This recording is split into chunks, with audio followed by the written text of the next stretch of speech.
What's up, Internet? Roy Powers here with IGN News, and Nicholas Hoult has been talking up Oscar Isaac's performance in the forthcoming X-Men Apocalypse, saying that he brings an intensity to the role that turns the character into a badass.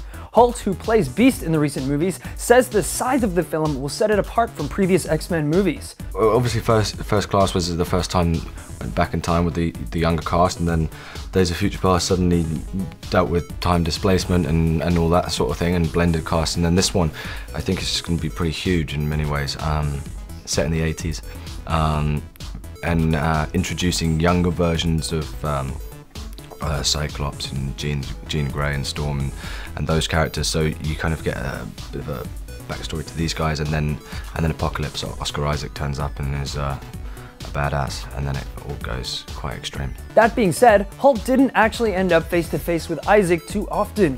To be honest with you, the times we were acting in the same scene were often quite distant.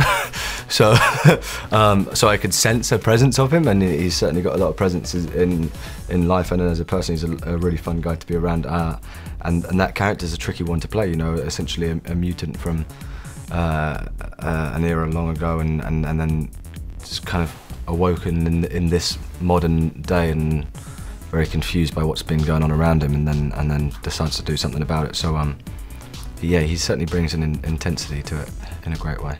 As for his own character, Hoult says that he felt a little bit silly wearing the fashions of the time. You know what? I felt like a bit of a kid, and like wearing my dad's suits and stuff, because it's very baggy, the 80s style. Like, yeah, big pants and like shoulder pads. I'd sit there and I'd try them on in the costume fittings. I look ridiculous. I look like a 3-year-old wearing my dad's clothes, but that's what it was at the time. X-Men Apocalypse hits screens next May, while Hoult's latest film, Kill Your Friends, is currently in UK cinemas now, so check it out. And IGN would like to remind viewers not to kill your friends in real life. You will go to jail.